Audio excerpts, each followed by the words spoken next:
পশ্চিমবঙ্গ সরকারি চাকরি প্রার্থীদের জন্য সবচেয়ে বড় সুখবর, শীঘ্রই পঞ্চায়েতের বিভিন্ন পদে 11,000-এর বেশি শূন্য পদে সরাসরি নিয়োগের বিজ্ঞপ্তি কিন্তু আসতে চলেছে। আর সবচেয়ে গুরুত্বপূর্ণ বিষয় হলো যে এতদিন পঞ্চায়েত আইন মাধ্যমে মানে পঞ্চায়েত যে আইন, সে আইন অনুযায়ী কিন্তু পরীক্ষাটা হতো, জেলা স্তর থেকে এই নিয়োগগুলোকে করা হতো, কিন্তু স্বচ্ছতা আনতে এবং দ্রুত প্রক্রিয়া সম্পন্ন করার জন্য রাজ্য সরকার এবারে বিশাল নিয়োগের কিন্তু দায়িত্ব দিয়েছে। আশা করি তোমরা জানো, পাবলিক সার্ভিস কমিশনকে অর্থাৎ পিএসসিকে, এখান থেকে তোমরা WBCS তারপরে হচ্ছে মিসেলেনিয়াসের পরীক্ষার যে অ্যাডভার্টাইজমেন্টগুলো যেগুলো দায়িত্বে পিএসসি রয়েছে, তো সেই পাবলিক সার্ভিস কমিশনকে দায়িত্বটা দেওয়া হয়েছে। তাই সময় নষ্ট না করে আজ থেকেই প্রস্তুতি শুরু করাটা অত্যন্ত জরুরি। এই যে কর্মসংস্থান পেপার যেটা দেখছো, এটা দেখো কর্মসংস্থান রিসেন্ট পেপার, এটা হচ্ছে 8ই আগস্টের পেপার। ঠিক আছে, আশা করি তোমরা পেয়েছো। তো এই পেপারে যেটা নিশ্চিত করে দিচ্ছে, তাতে করে কিন্তু একটা ক্লারিফিকেশন দিয়ে দেওয়া হয়েছে যে আর খুব বেশি কিন্তু দেরি হবে না, দ্রুতই কিন্তু কমিশনের সেই শূন্য পদের বিজ্ঞপ্তি সেটা কিন্তু বেরিয়ে পড়বে। ঠিক আছে, এবং সেই দিকে লক্ষ্য রেখে কিন্তু তোমাদের প্রস্তুতি নিলে তুমি কিন্তু নিশ্চিত সাফল্য পাবে।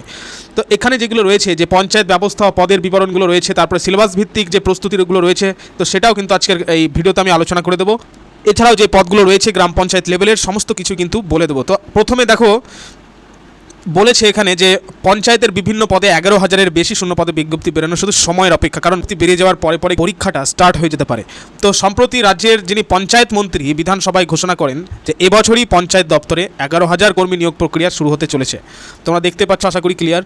হ্যাঁ, তো যাই হোক, এখানে লেখা আছে এতদিন পঞ্চায়েত আইনের মাধ্যমে জেলা স্তর থেকে নিয়োগ হতো, কিন্তু এবার কীভাবে হবে, পাবলিক সার্ভিস কমিশনের মাধ্যমে হবে, যেটা আমি তোমাদের বললাম। তো এর সঙ্গে যেটা তোমাদের জানতে হবে সেটা হচ্ছে, এগুলো তো রয়েছে, তো এখানে যেটা বলেছে যে পঞ্চায়েতের 30-স্তরীয় পঞ্চায়েত ব্যবস্থায় প্রায় 11,000 শূন্য পদে সরকারি কর্মী নিয়োগের প্রক্রিয়া শুরু হতে চলেছে, অর্থাৎ আর বেশি কিন্তু দেরি নেই। তো স্বচ্ছতা আনার জন্য পিএসসিকে দায়িত্ব দেওয়া হয়েছে, অর্থাৎ পাবলিক সার্ভিস কমিশনকে দায়িত্ব দেওয়া হয়েছে। তো এখানে 30-স্তরীয় ব্যবস্থার যে 3টে স্তর তোমরা জানো, এই যে 3টে স্তর বলছে এখানে, স্তর ব্যবস্থার যে 3টে স্তর সেটা বলে দিয়েছে কি কি। এক হচ্ছে দেখতে পাচ্ছ পঞ্চায়েত সমিতি, ঠিক আছে, মধ্যম স্তর, শীর্ষ স্তর হচ্ছে জেলা পরিষদ, আরেকটি কোথায় গেল, আচ্ছা আরেকটা এখানে রয়েছে গ্রাম পঞ্চায়েত, যেটা নিম্ন স্তর। তো এই 3টে পদে কিন্তু 11,000 প্লাস কিন্তু ভ্যাকান্সি রয়েছে, সেই জন্য কিন্তু ভালো রকম প্রস্তুতি শুরু করতে হবে। আর এখানে যেগুলো পোস্ট যেগুলো রয়েছে গ্রাম পঞ্চায়েত স্তরে, সেগুলো দেখতে পাচ্ছ এক্সিকিউটিভ অ্যাসিস্ট্যান্টের পদ রয়েছে, তারপরে পঞ্চায়েত সেক্রেটারির পদ রয়েছে, তারপরে দেখো নির্মাণ সহায়কের পদ আছে, আর সহায়ক ক্লার্ক কাম টাইপিস্ট গ্রাম কর্মী, হ্যাঁ, তারপরে হচ্ছে যে পঞ্চায়েত সমিতি জেলা পরিষদের এখানেও কিন্তু ক্লার্কের পোস্টগুলো রয়েছে। তো তোমরা দেখে নাও ভালো করে। এছাড়াও এই যে ডিইও রয়েছে, শিক্ষাগত যোগ্যতা কিন্তু ক্লাস 8 থেকে একদম গ্র্যাজুয়েশন পর্যন্ত বা এইচএস পর্যন্ত, এক একটা পদের জন্য শিক্ষাগত যোগ্যতা এক এক রকম, তোমরা জানোই। আমাদের যেটা মূল বিষয় যেটা আমাদের জানতে হবে সেটা হচ্ছে যে পরীক্ষার প্রস্তুতি। এই পরীক্ষার প্রস্তুতিটা আমাদের হচ্ছে মেন বিষয় এখন। তো প্রস্তুতি কিন্তু দেখো সিলেবাস এবং বিষয়ভিত্তিক প্রস্তুতি কিন্তু তোমাদের করতে হবে। ঠিক আছে, প্রথমে যেটা দেখতে পাচ্ছ সিলেবাসের মূল স্তম্ভ কি, মূল স্তম্ভ যেটা তোমাদের পড়তেই হবে সেটা হচ্ছে সাধারণ জ্ঞান ও কারেন্ট অ্যাফেয়ার্স।